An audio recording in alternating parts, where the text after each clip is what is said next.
Ito ang isang babala, ngunit hindi ito nakikita ng mga tao. Nais ko kayong batiin mga kaibigan sa pangalan ng ating Panginoon at tagapagligtas na si Jesucristo. Ngayon, nais kong ibalin ang ating atensyon sa mga salita ni Jesus mula sa Ebanghelyo ni Mateo, Kabanata 24, versikulo 5 to 8. Sinabi ng ating Panginoong Jesus sa kanyang mga alagad noon, "Maraming paparito sa pangalan ko at magpapanggap na sila ang Kristo at marami silang maililigaw. Makakarinig kayo ng malabanan at makakabalita kayo ng digmaan sa iba't ibang dako. Ngunit huwag kayong mababahala dahil talagang mangyayari ang mga iyon. Bagamat hindi pa iyon ang katapusan ng mundo. Maglalaban-laban ang mga bansa at gayon din ang mga kaharian. Magkakaroon ng tagutom at lilindol sa maraming lugar. At lahat ng mga ito'y pasimula pa lamang ng mga paghihirap na tulad ng isang babaeng nanganganak." Sa pag-upo ng ating Panginoong Hesus sa bundok ng Olibo, hindi lamang niya inilarawan ang isang malayong hinaharap, kundi iginuhit niya ang isang malinaw na larawan ng mundo kung saan tayo naroroon ngayon. Ang mga bersikulang ito ay parang isang salamin ng ating kasalukuyang panahon. At mga kaibigan, hindi natin maaring hindi pansinin ito. Nagsimula ang ating Panginoong Hesus sa pamagitan ng babala ukol sa mga darating na magpapanggap na sumusunod sa Kanya. Nakita na natin ito, hindi ba? Maraming mga tanyag na personalidad sa mga nakaraang taon na nag-aangkin ng banal na misyon at sila nagdulot ng kalituhan sa marami. Ngunit tulad ng nasasaad sa kasulatan, ang mga napakabanal din ay maaaring manlinlang. Dapat tayo magbantay. Pagkatapos binanggit niya ang mga digmaan, ang mga tsismis ng digmaan. Narito tayo sa mga panahong iyon kung saan ang mga balita ng idwaan at alitan ay araw-araw nating naririnig mga kaibigan. Ito ay naging karaniwan na lamang sa karamihan at nagiging kasanayan na lamang. Ngunit hindi ito dapat maging sanhi ng pagkabahala, kundi isang tawag sa atin upang maging maalam at maging madasalin tayo. Pagkatapos binanggit ng ating Panginoong Hesus ang mga bansa na lalaban sa ibang bansa, ang kaharian na lalaban sa ibang kaharian, hindi lamang ito patungkol sa pisikal na digmaan. Nakikita natin ang mga labanan ng ideolohiya, mga pagkakabahagi sa mga kultura at hindi pangkaraniwang pagkakagulo sa lipunan na hindi natin nararanasan noon. Ito ay hindi mga kaganapan na nangyayari lang ng walang dahilan o natural na pag-unlad. Ito ang mga unang panganganak ng mga bagay na malalaki ang kahalagahan, tulad ng mga unang panganak bago dumating ang kasiyahan ng mga bagong buhay. Ang mga tunog na ito ay nagpapahayag na may malalaking pangyayari na talaga namang makabuluhan sa panahon natin ngayon. Sa kabila ng lahat ng mga ito, ang pinakamahalaga ay hindi ang mga sinyalis mismo, kundi kung ano ang ating tugon sa mga sinyalis na ito. Marami sa atin ang patuloy na namumuhay para sa mga ito at gumagawa tayo ng mga sarili nating mga desisyon sang-ayon sa ating nararamdaman at hindi ang pagpasyahan na sundin ang ating Panginoong Diyos. Nakasanayan na natin ang ating mga gawain at madalas na hindi natin napapansin ang mga palatandaan ng ating Panginoong Diyos sa paligid natin. Malinaw kaibigan ang mga babala na binabanggit sa Mateo 24 na ito ay nagaganap na mismo sa ating harapan. Ngunit hindi ito nakikita ng marami. Ang mga tao ay ayaw nilang makita ang mga ito. Subalit ang mga hula sa Biblia ay literal lang nagaganap mismo sa harap natin. Kapag nagsilabas ang mga trompeta at naghiwalay ang langit, masyado nang huli para sundan ang mga babala. Ngayon ang panahon mga kaibigan para sa paghanda, panalangin, pagsisisi at pagsasakabuhay ng pag-asa natin sa ating Panginoong Jesucristo. Huwag tayo maging katulad ng 5 mangmang na dalaga na biglaang nagulat at walang langis sa kanilang mga ilawan. Maging mapanuri tayo at ang ating mga ilawan ay puno ng langis sa pamamagitan ng Espiritu Santo. Hilingin natin ito sa ating Panginoong Diyos sapagkat handa ang ating Panginoong Diyos na punuhin ang ating puso ng banal na Espiritu na handang harapin ang pagsalubong ng ating Panginoong Diyos na paparating. May responsibilidad tayo na hindi lamang sa ating sarili kundi sa mga nakapaligid sa atin. Bilang mananampalataya, tinatawag tayo na maging mga bantay sa pader na patugtugin ang babala at gisingin ang mga lungsod bago sumiklab ang araw na pagdating ng ating Panginoong Diyos. Binabalaan ang lahat sa mga palatandaan ng panahon. Matapos nito, binanggit ng ating Panginoong Hesus ang talinghaga ng 10 dalaga. Sa kaharian ng langit ay magiging katulad ito sa 10 dalaga na kinuha ang kanilang mga ilawan at lumabas upang salubungin ang lalaking kasintahan. 5 sa kanila ay matalino at 5 sa kanila ay mangmang. Ang mga mangmang ay dala ang kanilang mga ilawan, ngunit walang ekstrang langis. Ang mga matatalino ay may bitbit na langis sa kanilang mga sisidlan at ilawan. Nang sumapit ang kalaliman ng gabi, sumigaw ang nagdadalang tao, narito na ang lalaking kasintahan, lumabas kayo at salubungin siya.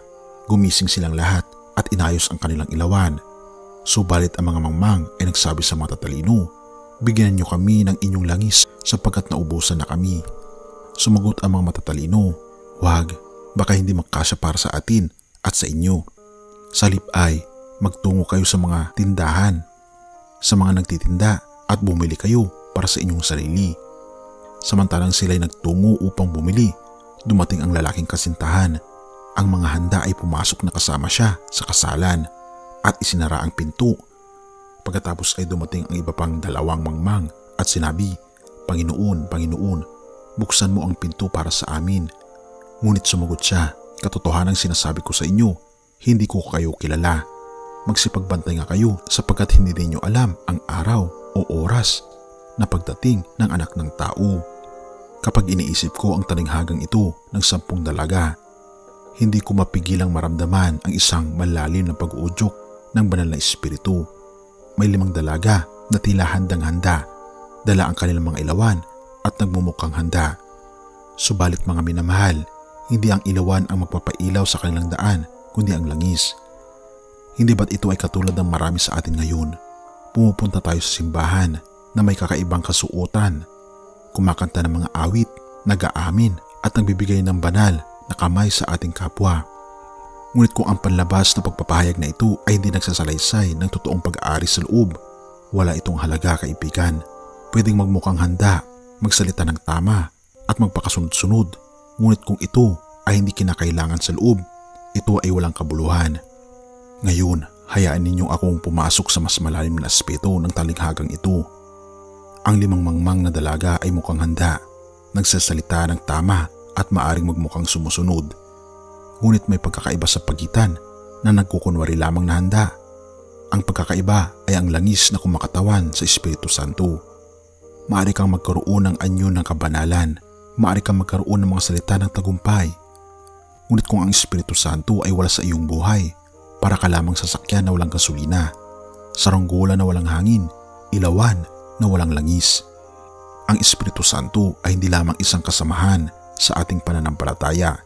Ito ang mismong buhay at lakas natin. Ang Espiritu Santo ay tatak ng ating pananampalataya. Sa ating buhay madalas tayong nagiging komportable sa ating mga pagtitipon sa simbahan, mga serbisyo at mga patutuo.